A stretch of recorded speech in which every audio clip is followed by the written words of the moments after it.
Hello, Christy. What's up, Kelly? Guess what day it is? It's Podcast Thursday, bitches. The day we actually like to podcast. The actual Podcast Thursday. I'm coming in extra sweet, just a little bit discombobulated because the recording's not working. But why should anything work well? First shot never does. Like I always say, if something doesn't go wrong, there's no story, right? Exactly. We have so many stories. We have so many stories because shit just keeps going wrong. Anywho, okay, friends. What are we talking about today? What are we talking about? Okay, friends, let's be real. We've spent decades introducing ourselves as so-and-so's mom or VP of whatever. And suddenly when titles are gone, we're like, wait, who the hell am I now? Yeah, and I went from boss babe to, with the shiny title, to sabbatical Kelly, and let's face it, I'm basically measuring success in how many successive days I can not wear pants with a zipper. And for those of us that are still working and juggling motherhood as well of younger children, it's like one minute I'm talking about global marketing strategy and the next, I'm like, hey, Colton, will you please take your medicine? And oh, by the way, do you want nuggets? Oh, you didn't like the dinner I cooked you? Okay, let me make this easier to you, to wondering if I've just become completely irrelevant in the world. This episode is all about the identity crisis we don't talk enough about, when your worth feels tied to your job, and then suddenly you have to redefine what matters. Spoiler, it's messy, it's hilarious, and yes, wine is definitely on the syllabus, unless you're Christy, who's decided that September should be Dry September, also known as Lack of Joy September. On my birthday month. Sober September. Okay, September. Sober September. It's not about you. You're not here. I can't drink with you. You're not here. You won't help me out. I'm sitting here juggling two young kids. Your daughter just moved out. You just got a whole new beautiful office. Let's talk about this beautiful office. She's so pretty. Kelly would show you the whole thing, but she can't because she likes this camera angle. So maybe, Kelly, after this, you can do a video of the room. Do a video walkthrough? Yeah. A video walkthrough because it's really pretty. Meanwhile, I'm sitting here with a blank wall. And I have a weekend coming up where my kids have 9 games. 9 games. 9. Not all at the same place, not all the same sport. It's going to be freaking great. I do love my kids and I love watching them play sports, but 9 is a little fucking excessive. Okay. It is a bit excessive on the first week of September to load that all in here. I know you're hustling it out there, building businesses and juggling kids, and I'm on my X number of months of sabbaticals where, working on my tan and decorating my daughter's old bedroom before the room even got cold. How did Emery feel about that one? I mean, I don't think she was super surprised because Dad was giving her the heads up. Mom's already talking about what to do with your room when you leave. So I don't think, none of my kids nor my husband are actually ever that surprised when I DIY something. And honestly, the only thing that keeps me back from fully flipping this place is that I don't own it. But I am guilty of having renovated bigger renovations in a weekend when Andrew left for a soccer tournament. So Em was actually, her recommendation was that I redecorate it similar to my previous home office in Canada, that I had redecorated a bedroom that we weren't using anymore.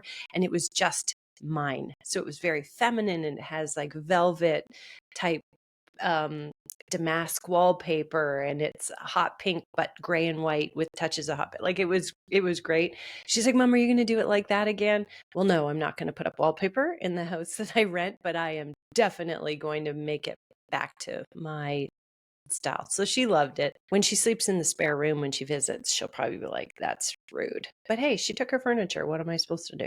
Well, 2 things. One, on titles, you gained a title, empty nester, officially. Yes, that is a new title that I'm still I'm trying it on. Okay, we'll talk about that more in a moment. But also, my wall is gray. You have nothing better to do than to bring your ass to Kansas City and freaking help me, Kelly. Okay. Help me.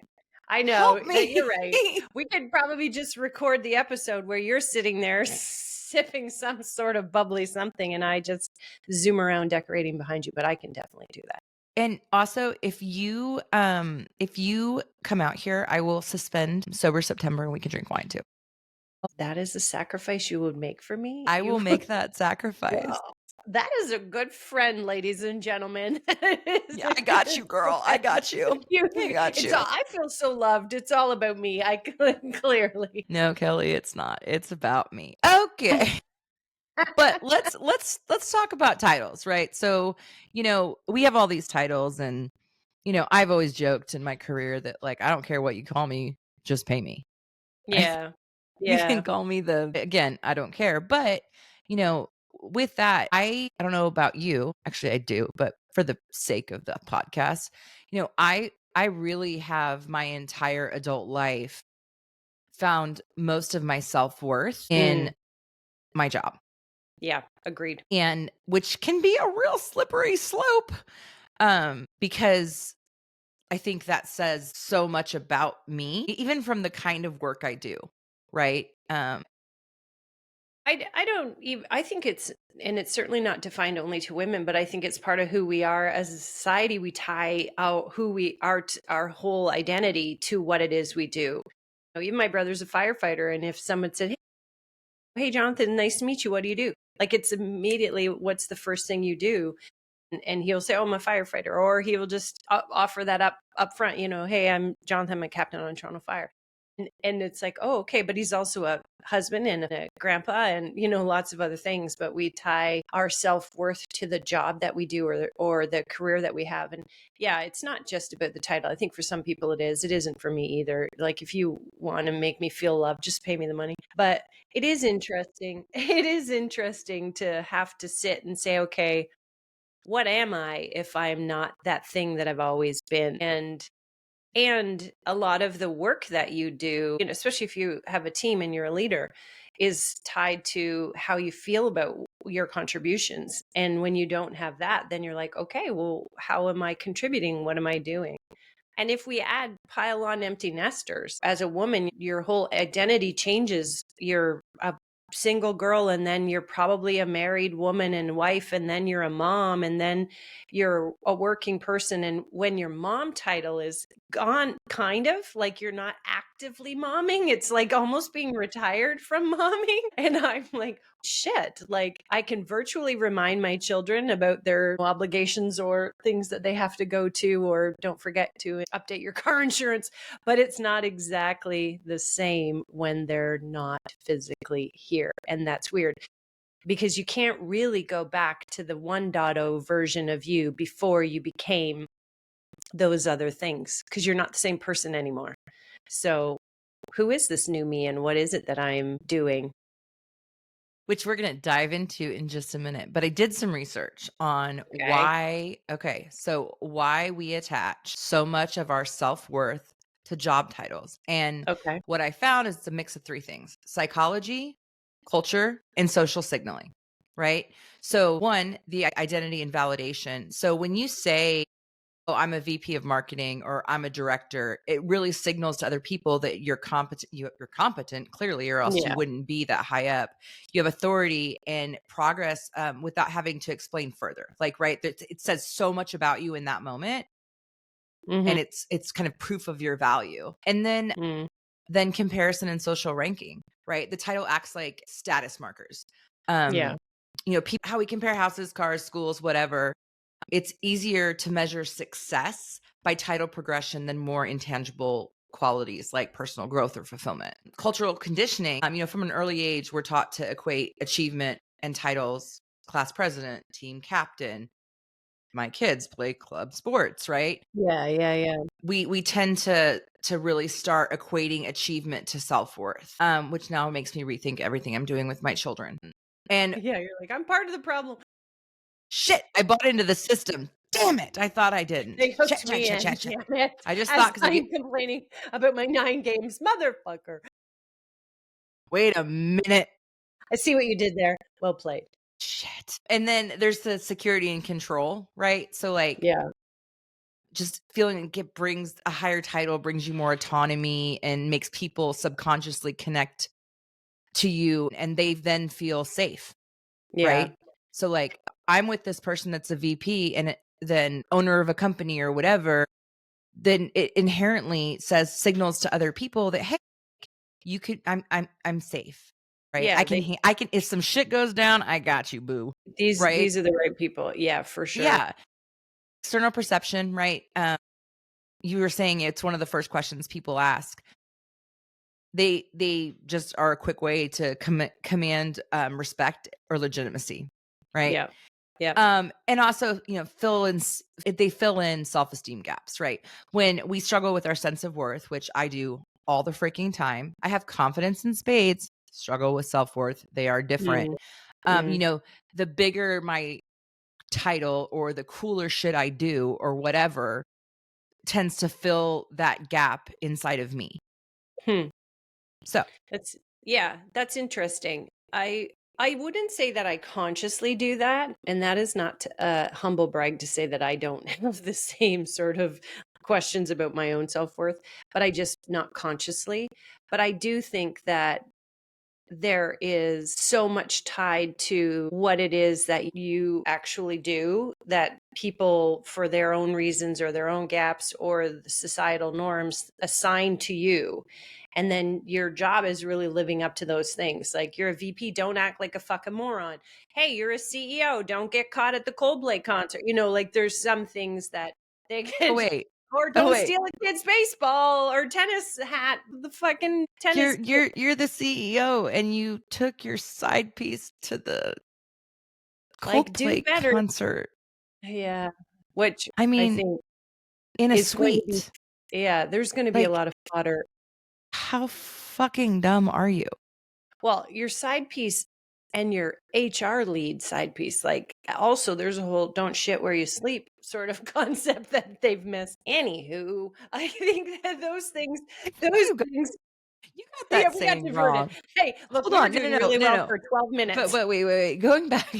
Yeah, we were on topic, man. I We were even on had topic for 12 research. whole minutes. Also, just to go back to loop into what you do consciously or unconsciously, I think all of the things that I just articulated are really done subconsciously, right? Because only Subconsciously. 30% of our brain is cognitive function. The Yeah. rest is all the bullshit underneath. Our, And that's our why mammalian marketing brains are working. exists, right? Because we tap into the not cognitive part, the Yeah. emotional and the, Yeah, you know, behavioral changes.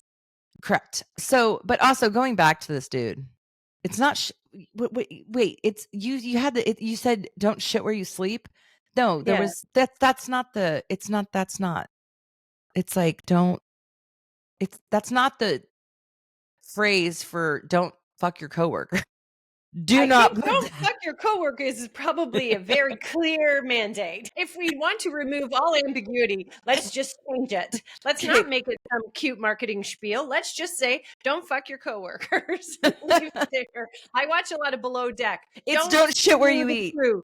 Don't shit where you eat or sleep. They both work. Dogs don't poop in their kennels because that's where they're sleeping. Okay, cool. We're gonna be dogs now. No, thank you. I don't need the title of dog. I'm good. Unless it's top dog. The only I don't know where title the I need fuck I is come up Top with. Dog.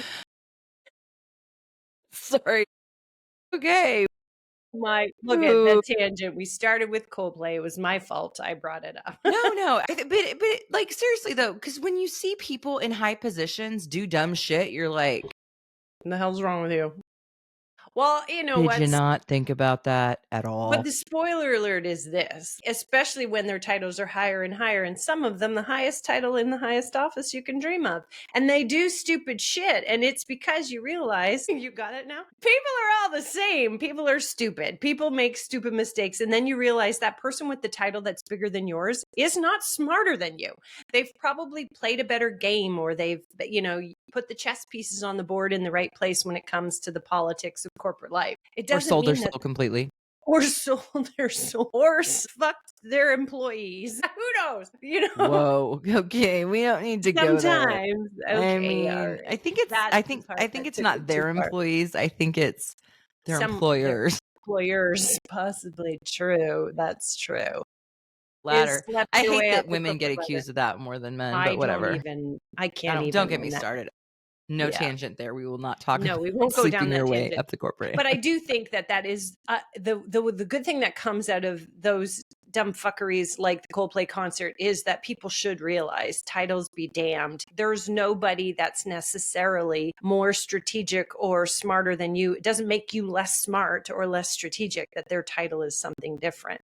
They're still stupid in many, many ways, right? Okay. And so Bottom to line. summarize, To so summarize. Kelly, tell me, like, right now, I mean, you got the title of empty nester, you're on Yep. sabbatical, you're not, Yep. grand poobah of all the global marketing. Mm. How does it feel? Like, does it feel freeing at all? Does it feel scary? Like, what, tell me, like, how does it all feel? Yeah, I think it is equal parts of both. So I was initially terrified. Like, "Oh my god, what do I say to people? What do I do? Who do I tell? How do I tell? What am I going to do?" And immediately I got to rectify this. Um, I bless my husband who is very much of the, "Hey, that can be a tomorrow problem," which a lot of times is annoying, but in this case was quite relevant. You know, Kelly, you don't have to fix this right now, you can take some time. And so it became more liberating and relaxing as time has gone on. So there's the obvious liberation of tasks where you're like, okay, what do I want to do today? Where do we want to go? And we've gone to Moab and we've gone back to Canada a couple of times. And, you know, every weekend you're free. What do you want to do? What do you want to do? We can do a lot of fun things. And then you can get to some of those annoying things like around the house that you haven't had time. And you can binge watch a lot of TV and get a good tan. So those things are really great. That sounds amazing. Hold on. Can I just pause? Can we pause in the And amazing we part just, of your current situation? Because everything you yeah, just let's said just take a sounds. little woosah. I've done a lot of yoga. I know you don't like yoga, but I've done a lot of like new fitness things to try. And, you know, what would you do if you had nothing but time? So I'm very grateful for that. I think that this side part, so terrifying is the other word. I had somebody recently say to me, wow, like, walk me through why you're on sabbatical. Walk me through what are you doing? And his comment was, that is brave and terrifying. And I'm like, yep, it is both of those things because there's a big part of it where it's like, what's next? Like, what do I do next? But the thing that I've noticed, especially as I've gotten a little bit deeper into this, is that it does give you the opportunity to ask yourself the same question and not in a paranoid way, like, holy fuck, what am I going to do? More in a, hey, what do I want to do? What are the things that I was really good at or was really energized by doing? And how can I do more of those things? Right. So, this podcast, when we started it, was like on the side of the desk, right? Hey, let's do this thing. It'll be fun. It's kind of like a Friday afternoon fun thing. But in having more time to be more thoughtful about it, where, you know, you and I are always bouncing around ideas of what do we want to talk about and how is that relatable to the audience? Who is our audience? What do they want to hear? You know, all of those kinds of things you can put more time into. And it, for me, is like a lot of times the best thing I do all week because I'm looking forward to it. I'm enjoying it while we're doing it. I love doing the edits after. So it's like, yeah, that was cool. And if you were deep in manic workload, we wouldn't have the same time and energy to do it, right? Yeah, I think now though, when you are done with your sabbatical, I think because we've so it's always hard to get started, right? Yeah. But because now I think we've established a rhythm of what we do and how we do it, and we know how much fun it can be because I mean, going into this, I was terrified. Just fucking Yeah. terrified. I mean, like it gave me anxiety.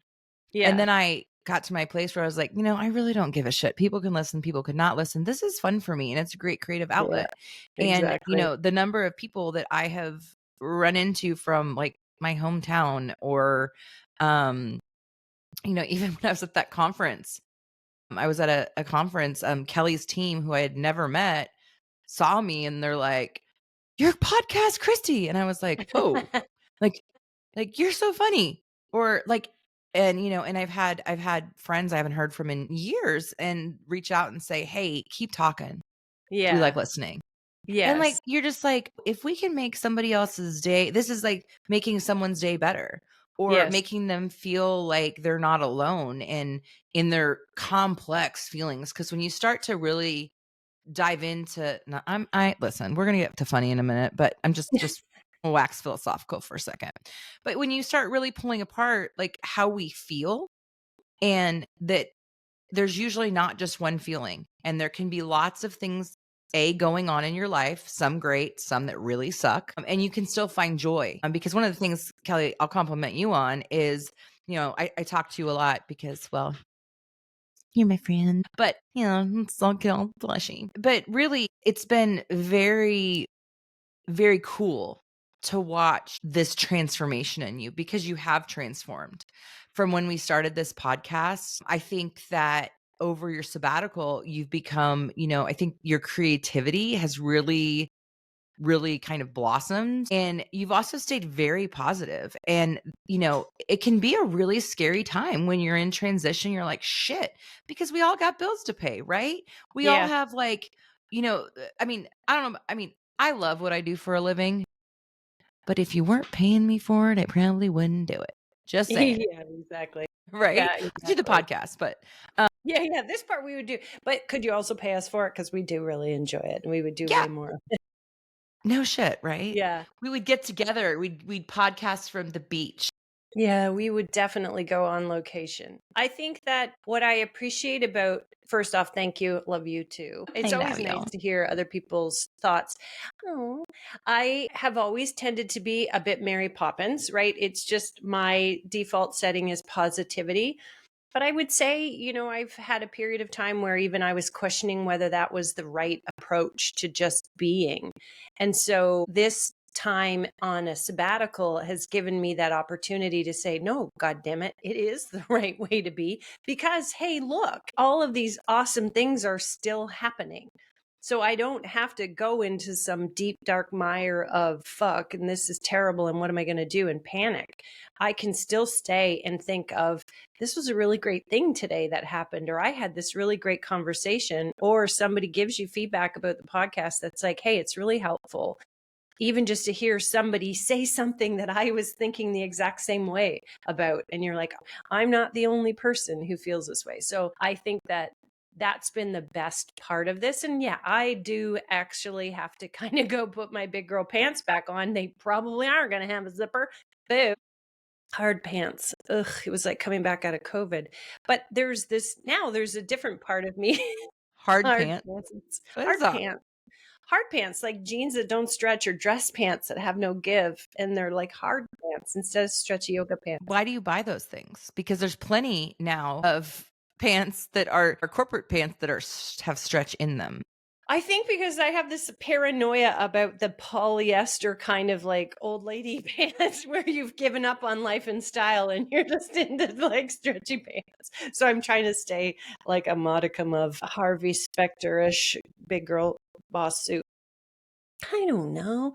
I will say, I'm slight sorry. tangent. The pants that I have, the pants for work that I most recently purchased when I was putting on a zipper pant, have now elastic waists at the back, kind of like toddler pants. And I'm like, okay, now you're letting a little bit of forgiveness happen, but not at the front. So when you're in a suit, you don't normally see the back of your waist because usually you have a jacket on, but you do see the front. So you still have this beautiful flat front. And then you have a little bit of a party in the back that lets you squeeze that extra glass of wine in. So I'm like, thank you. Or cheese. Or cheese. But if you travel a lot, then you can't poop. And then you're really grateful for the elastic waist. Okay. Unseen. Actually, you know what? I just started taking these gummies. Tell me about yours. The Brewer Oh, the The Groons? superfood Grooms. Yeah, The yeah. Groons. See, I Yeah, can't. yeah, yeah. And I'm not gonna lie. They're awesome. okay. Tastes like shit. And they're like, Okay. there's like 20 of them in there and you gotta eat them all. But I just Uh-huh. stuff them in, but in a lot of ways, I'm noticing better energy. I'm Okay. noticing more being regular when the circumstances would indicate that I shouldn't be, like travel, or Okay. really for me, it's travel, okay? Like that's Yeah. it. That's the only time that happens for me. TMI. Are they a Why do bit we always end pricey? up talking about poop? Everything Kelly, we is about a always good end up sleep and a talking good poop. about poop. Listen, let this be the best advice that I can give you. There's nothing you can't accomplish with a good night's sleep and a good poop. These are just facts. So listen, that's why everybody poops. I bought a book for my son when he was a toddler, and Andrew was disgusted about it. But it was this whole book about a fly who was trying to match up whose poop it was. And he would go and he would find it. Disgusting. Stop talking. Please, can I describe it? I'm going to buy Fine. this I'm book not and listening send it from. to you. Okay, but he would go on each poop and he'd be like, "Hey, Mr. Rhinoceros, is this your poop?" And the rhino would say, "No, that's not my poo. I poo like this." And then the rhino would poop. And then he would go, "It's the best book. I can't wait to be a grandma for all those reasons. I'm going to be that Nana, Nona, Bubby, whatever the fuck I end up being named, Gigi. But I'm going to buy those kinds of books. I am going to send you that book, though. And you're going to love it. Don't waste money. I won't read it. I won't open it. It will go straight into the trash. Well, I'll recycle it. Or I'll donate it to my kid's school or something. I will not open it. Do It'd be a that. waste of Donate money. it to the school. Speaking of gift giving, Yes. tomorrow's your birthday. And you know what? So I sat there, I had a brainstorm with several of my friends. I'm like, what do I get Kelly? Because like Nothing? she's in. You should say, "Hey, happy I birthday." like to give gifts. I like to Okay. I'm a gift giver. I like, it's one on the 5 love languages, I rate equally high across all 5, which kind of means I'm a love whore. I'll just take love however you want to give it. You're like, "I'll take it, whatever you got." Are you giving me love? Hey, I'm cool. Oh, quality time? Yeah. Oh, words of affirmation? Sweet. Tell me Oh, you more. bought me that? Yay. You want to rub my back? Yes, please. Or other things, physical touch. Yes, absolutely.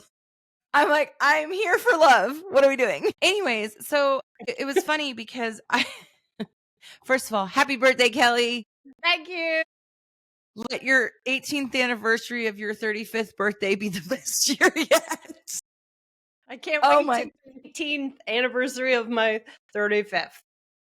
I think I got that right. You did. Those Let's some pretend. good maths you did. Let's pretend I didn't. I have also started when people ask me how old I am. So I'm 46, but I've started saying 50 and people's eyes just pop out of their head. You look so good for 50. Well, but I also get it for 46. Thanks, Mom, for the jeans. Mm. But anyways, I just always find that funny. I'll like say like 52 and they'll be like, what? Sorry. Moving on. Anyway, so I'm sitting there and I'm like, what the fuck do I get Kelly? Because, Kelly tends to buy what she wants. Right? Fair. And she's an experienced person, and I just settled a divorce and have a lot of like lawyer bills to pay, so I can't really give her a full experience or like whatever. I'm going to Santa Fe later this month. There'll be something that speaks to me there, I'm sure. Okay. You didn't respond to this text, but I was going to get you like the stars align. Did you see that? Didn't I reply to that? I loved it was that. hilarious. It was for a wedding. meant for couples. Yeah, so you put your 2 star signs together in the date you met, but I think it would be hilarious. I would definitely put it up behind us.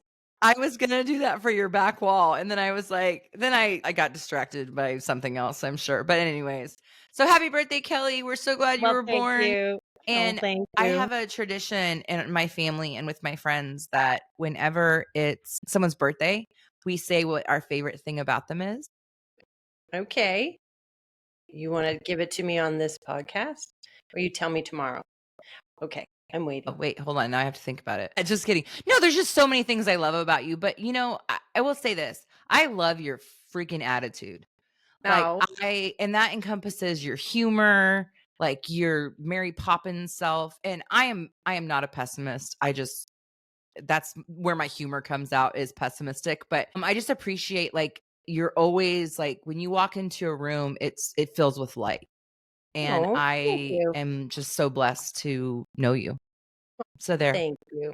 Thank you. What you don't realize is you've given me one of the highest compliments, because back in the day, my favorite human and the man who set the bar for all men is my granddad, Bob, my dad's father. And he passed away when I was 9 years old, but I have so many amazing memories of this man. And I, as an adult, have said to everyone, don't ever tell me any bad stories about him, because I don't need them in my brain. I am happy with everything that I have locked into my head about him.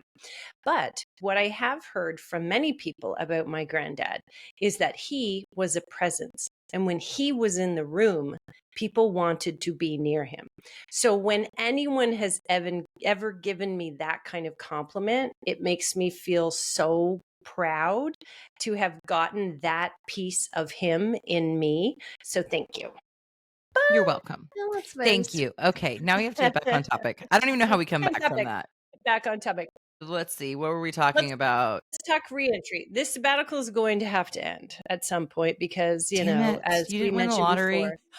the lottery, the Powerball, by the way, is 1.7 billion with a B dollars on Saturday. So if the universe wanted to give me something, hey, the Did you play 1.7 it? B, I may not advertise that I win it, but there will be many signs, and a lot of them have fur. And yes, they're dogs. Christy's like, don't you dare waste your money on dogs.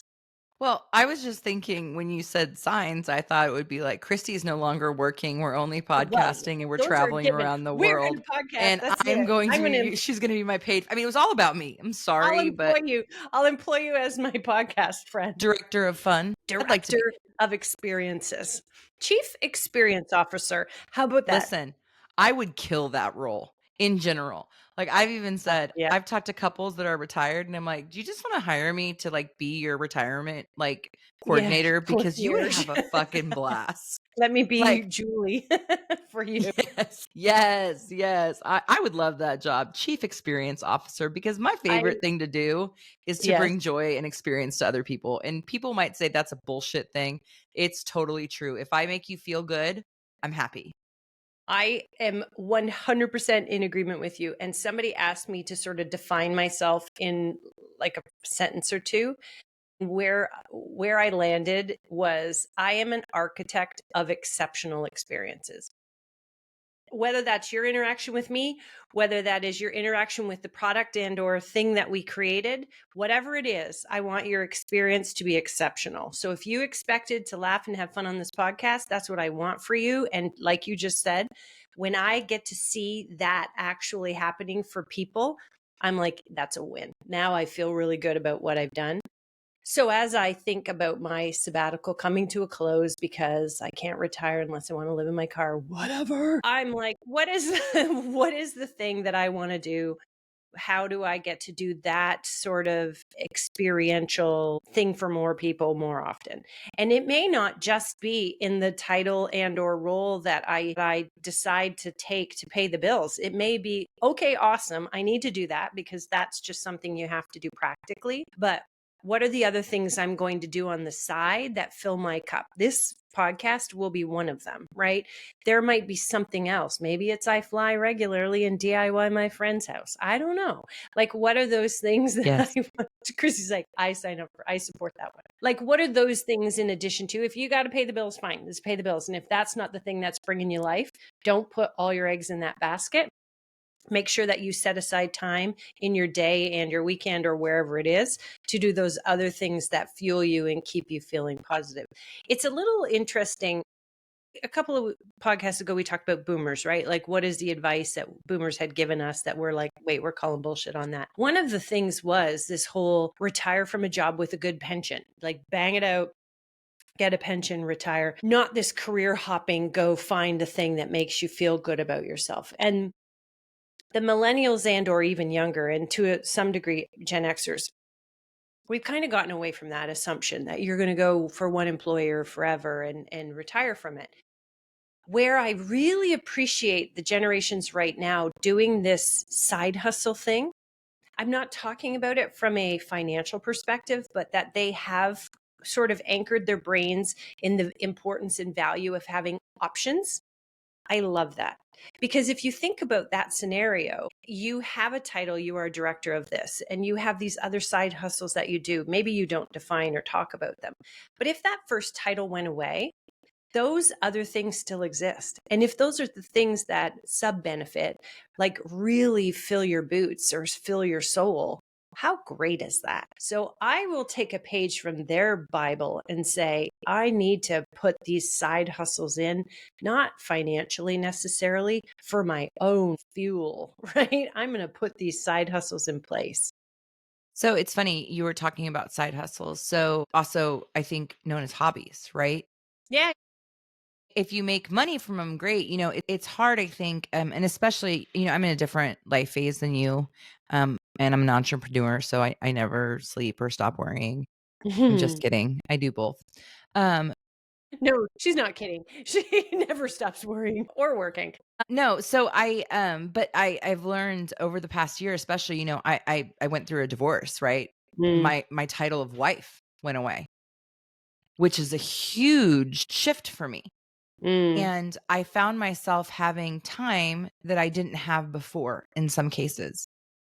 And then looking at what's filling that time. mhm. And as, because the kids are back in season now, we're busy every freaking night, whatever. But there are some things that I discovered that I love. Like, and you're going to make fun of me for this, Kelly. I love to put together puzzles, jigsaw puzzles, like 500-piece jigsaw puzzles. I mean, why would you assume that I would make fun of you for grabbing a hobby that all octogenarians do?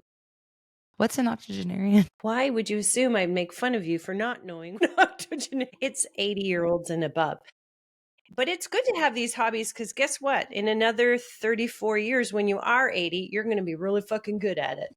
Well, you know what, Kelly? What I'm going to say to that is also I listen to audiobooks while I puzzle. So, like, that's something that I found that fills my cup up. This podcast fills my cup up. I ain't giving it up. Like, if you try to, like, when you're reentry and you're like, "Oh, I don't have time for you this week." I'm going to be like, Yeah, you'd be like, hell no, girl, "You make don't." time. Make time because every time I leave talking, well, in general talking to you, but like I go back and like, I got this. I can do it. Yay, yay, funny. Life is good. All is well. Da da da. Life's a shit show. It's cool. Chaos keeps ending up on the agenda. Chaos is never going away. Let's figure out a way to deal with it. Like for instance, I got this. but I do need you to do the come DIY my house. I here's Wait, is it DIY? No, No, we have I never read this. what? DIY. Please I rewind can't. to the episode where we literally spelled it out. Do it yourself. God, I love you for this. This is the Christy equivalent of every time you ask me if I remember a movie line. This is yours. This is your crust to bear. The acronym has escaped you. Speaking of, we were talking yesterday and you were saying because you're an empty nester now and your husband is like, "Oh, I Yes. can walk around the house naked all the time." That's his next phase plan. He's like, naked every day. I'm like, what? It's hot here. Yeah, I'm just gonna redirect you. There's a Seinfeld episode, an entire episode that deals with good naked and bad naked. And this chick, I think she was like a yoga instructor that he was dating, but she's just was naked all the time. And like when she would crouch and try to get cups out of the cupboard or something, it became this like huge ick. And so So I should do that. I could give Andrew the ick and he would park this dream of naked all the time if I get into some bad naked positions. Is that what is this advice or you were well, it just wasn't really advice. It was just testing meant my to memory of the episode? Do well, I Was know there a better than to toilet do part that. in that episode? Where did he see No, her on the I toilet? don't Did know. I dream that? Okay, I never don't wanna go mind. to poop again. We're not getting back into poop. I'm so tired of talking about poop with you. I don't know why it always comes up. I don't think there's a single podcast. Should make it a drinking game. Every time Kelly brings up poop, we should have a drink. Be Okay, I wasted. am going to go back through every transcript and confirm whether or not I've talked about poop every episode. But I'll give you it's at least half of them. You're right. No, That it's is a all good of drinking them. game. How many times Christy gags or how many times Kelly says poop, then you have to take a drink. We'll just have to start podcast recording a little later on Thursdays because for me, AM is probably, it wouldn't be the first time, but I Well, shouldn't. Thursdays is the night that I don't have my kids until 8:30, so it's a perfect So it's a afternoon perfect night for for you me. to do I'll in get a the nap afternoon. in and then Okay, be like, "What's afternoons up, it is. kids?" So I'm sorry, we've gotten so off topic so many No, we are not. times. We are talking re-entry into the world, and I'm right now sort of just thinking through what are those things. But like I said, plan to keep all of these side hustle slash hobbies. But I'd love to hear from anyone who's listening, like what were the re-entry horrors that they had? You have to learn the culture. You have to, what does my boss expect from me? What is my team? You're introducing yourself, like that whole thing. It's like dating. So it's a little like your divorce life. And when you decide to re enter the dating world, whenever that is, I'm going to do it again. There's again. Drink. But you were clapping. What? You have a horror story? Tell me. No, I was just, I learned very, very young that staying at one company doesn't serve you Mm, because of the way it's set up. Because unfortunately, corporations don't pay the talent they have what they're worth in the open market. So people have to move and not to. I mean, I started out in advertising, so I made like nothing and I still bartended and waited tables to supplement my incomes. It's not about the money. It is about the money. I wanted to make more. So, but a couple of ones that I remember is being the new girl, mhm. right? So you like have to be your shiniest self for a while. And then also like having to completely reprove yourself because Yeah. those people don't know you. So it's like Yes. I always felt challenged to perform at my absolute highest level. And the reality is there's no way you go into work every day and give it 100% because that's just not how and if you do, I don't know where your other percentages are falling down, but you can't, or at least You I can't can't. keep the No one pace. can give Yeah. everything 100% every day. And Yeah. then the learning curve, right? Every company, and this happens with me on new clients, right? So every client, every company, every industry has a different bunch of terminology. Yeah. And Yeah. learning that is, and you have to learn it fast, right? I mean, Yeah, it's especially straight for you. uphill. Yeah, And especially for well, you when you're coming in as especially for agency. me. Not you, Christy, but as agency, Yeah. right? Because clients Yeah. expect, like, I'm paying you to get this done better, faster, stronger than I could have done it myself. So you get up to speed. And let's face it, clients are not typically real great at giving you all of the information that you require. So you're having to hunt for it a bit.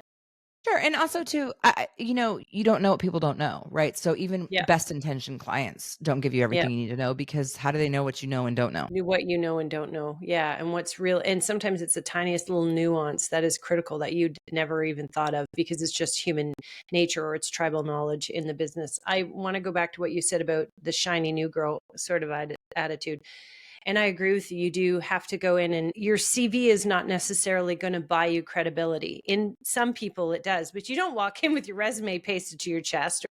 Or You on your face. shouldn't. You probably shouldn't.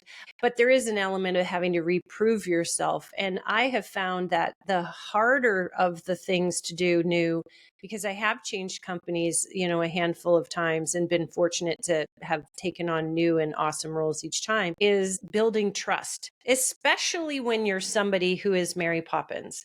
There is a lot of just hesitation or disbelief or mistrust of a person who comes in like that. Even you mentioned every time I come in so sugary sweet at the start, somebody coming in like saccharine, you said. At work, it's very similar where they're like, who is this girl? She can't be that nice. She must not mean what she's saying. And for me, who genuinely is coming in as myself, it takes time for people to trust that that really is who you are and what you're about and you mean what you say.